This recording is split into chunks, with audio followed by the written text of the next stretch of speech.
Ssemujju Ibrahim NGANDA waliwo ebigenda maaso mu ggwanga ku Kyagulanyi Center mu Robert Bobi Wine ne bannayuganda abalonze mu bungi enkyukakyuka kino Museveni n'agibamma ne byabakama ne mutabani we effujjo eri mukolebwa olwaleero mu maka ga Kyagulanyi eri mukolebwa Kyagulanyi eri mukolebwa ku bannayuganda abatulimbuddwa abattiddwa ababuziddwa abali mu makomera abasibiddwa waliwo Ssemujju NGANDA kyalengedde kyabadde teyalengeranga waliwo akasiza nno Kyagulanyi bintu bino bya ddala bye tulimu era very soon kino Museveni asibemu ebyangwa nga embeera tunakugaga so tulire Ssemujju Ibrahim NGANDA ng'abitebya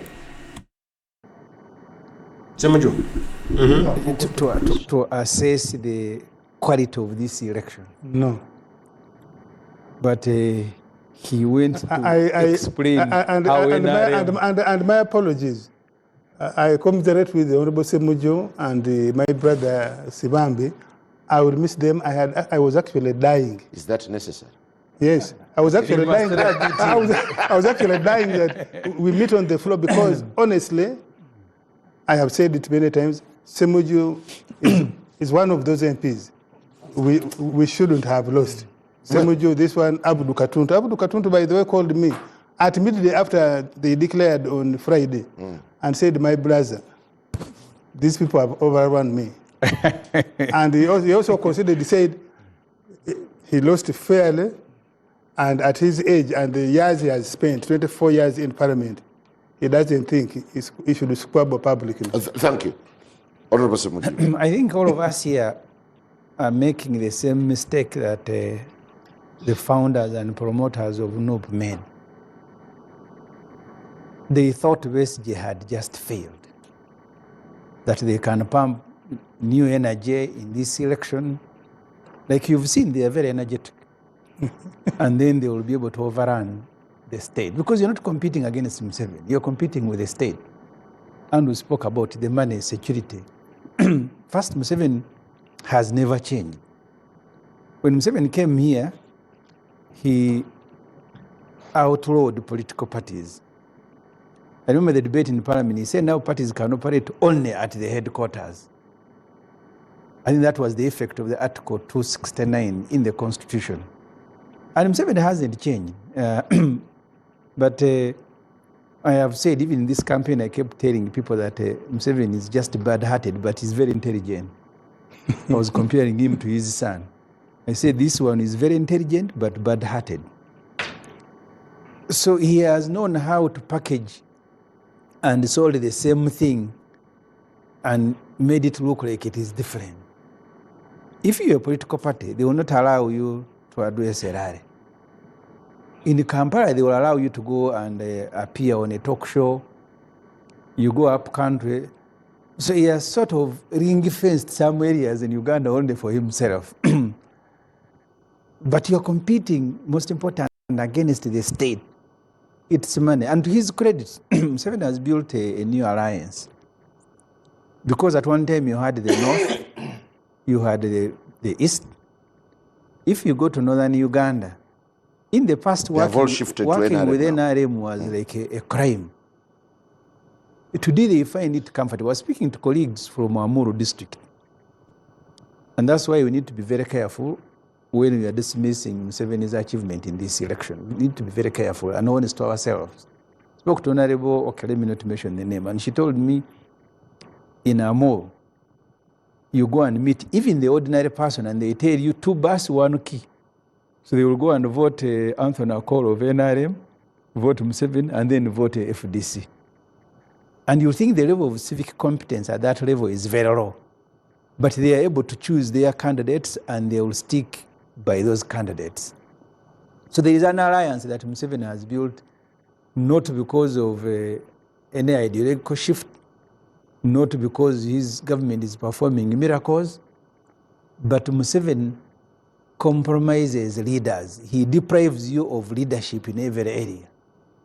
The people who are preparing opposition in the North are either quiet or they are with Museveni. But you should be worried that the North has shifted, the East has shifted, Rukunjiri and other places have also shifted. I want to look at this. I want to contextualize this. I kept telling people here, in Tanzania, Suluhu won elections with 98%. in Rwanda, I think Kagame wins by the same margin. That doesn't mean that is loved by 95% of the... It depends on what you are doing.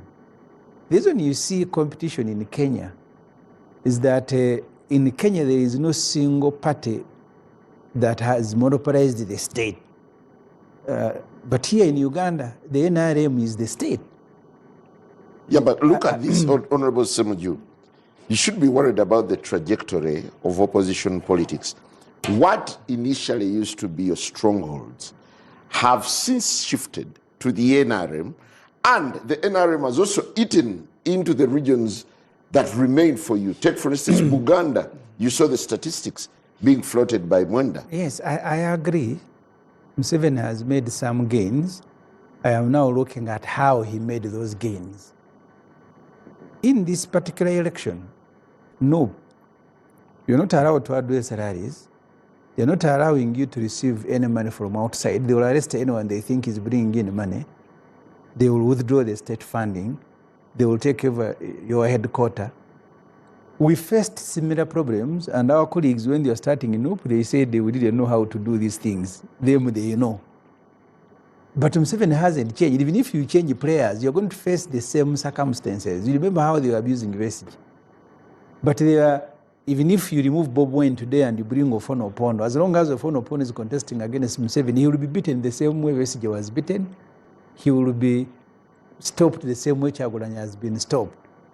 Until we've dealt with the circumstances under which people are doing politics in Uganda, the results are going to be the same. People get tired. Look, this particular election, I think, has the lowest turn-up in history. In my own constituency, on voting day, first of all, materials for polling had been brought in Chira a week earlier. But on the day of the election, materials were delivered to polling stations where I vote from at 9. When the materials were brought, now the machines were not working. You remember what I said here with NRM's procurement behavior? And I gave the example of Chogam when they went to buy limousines and brought automatic instead of manual, and they started fidgeting in garages. I had predicted that these machines will not work. I don't want to blame anyone for mismanaging. Maybe it was not intentional. But let's look at the conditions under which people do politics in Uganda before we blame anyone. In fact, things are going to get worse. You're talking about Kyagulanyi being given 24%. The next election, if the conditions don't change, the opposition candidate... Being given or gunnery? The opposition candidate may get given. I said given, and I meant it. The opposition candidate may even get 5 or 10%. Were you just given? Because... Yes, you are given. So if they choose to give you 20%... I mean, what you got, were you just given, or that's what you earned? Me, I've told you mine. I want to concede. But conceding doesn't mean that things are okay elsewhere. They are even cheating. Look at the NRM MPs went through in Kampala here. You need to go and get their stories, what they were doing. I met an NRM friend told me that the trouble with SSEMUJU, you abuse us so much. Otherwise, you would simply have helped you. So there are those that they helped. Thank you. Honorable Lydia Wanyoto. Nozoli gwanga lya fuweliri. Bewana n'okwewaana olwo bye bakola bawulira baamalayo na Uganda.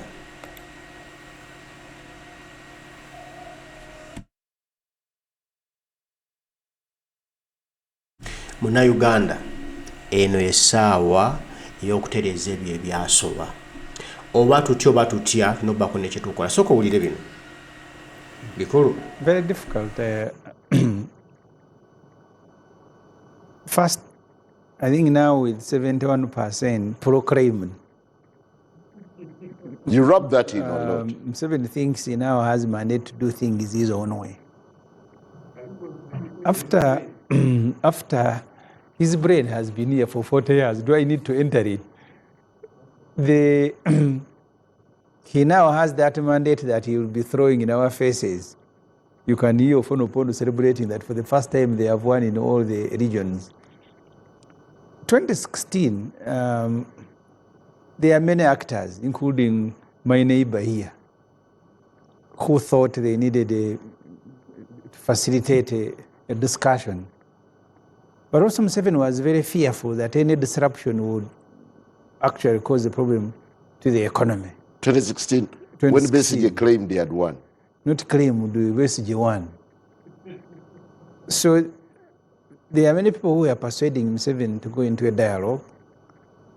Museveni was not persuaded, but he was worried of the economy. So because of that, he created an impression that actually he was interested in talking. Eventually, he ran away when things had settled down. Yes. Who ran away? Museveni ran away. He had accepted everything. There was time we proposed the former UN Secretary General as a moderator. He said it's okay. Then Mbeki said, so everybody was saying okay. We even had a document drafted. And he accepted all the issues, but he kept demanding that, okay, these issues you are raising are okay, we can deal with them, but I want to meet Besigye. FDC. Because we say Besigye wanted to meet Museveni to resolve the impasse. I was part of the committee. First of all, people make a mistake. It's not Museveni who demanded for a dialogue. There are different parties, from the Situation Room to religious leaders, Interreligious Council, the Elders Forum of Ogola. There was also another group of Mwenda. So these different people were the ones approaching both Museveni and Besigye, proposing a dialogue. And I think both of them had accepted. I was part of a committee that we set up at Kasanga, and Museveni set up a committee headed by Rugunda. So the two committees had actually drafted a document, and Museveni said he will sign first. But he said, I need to meet Besigye. So that became Museveni's demand. And Ssemujju and one of those who told Besigye refused that if you meet, not Ssemujju and Ssemujju, if you meet this will collapse. So he will take photographs and he will say things are okay, and then the propaganda machine of the state will start. So we are where we are because of Besigye's belligerence. No, I have told you the circumstances. Where we are now, I worry for Uganda. Because the point I made earlier that Museveni would never want to deploy the state in the full view of everybody. He will disguise it. But today I think he has lost shame, so he can pick the money, pick the military, pick everything, and then you have the Mwenda group that is cheering. His son who heads the military, he will congratulate NRM, he will say, now we want to provide logistics, you people have gone through your internal process. So I don't see the appetite on the part of Museveni, because at that time you had the opposition. Today he works with it in his government. DP of Mao is there, the one of Akena is there, I don't know which one else.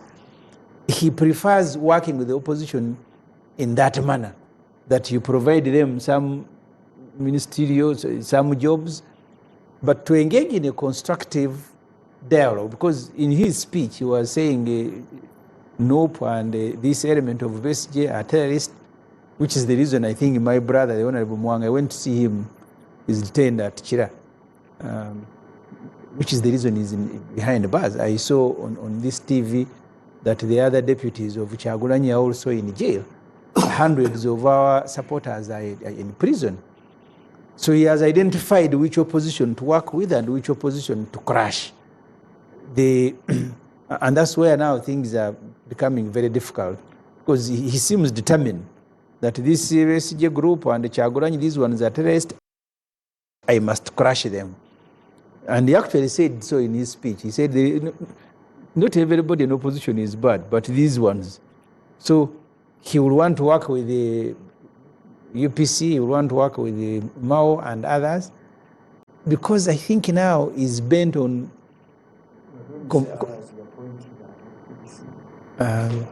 no, I left out FDC deliberately. I don't want to be.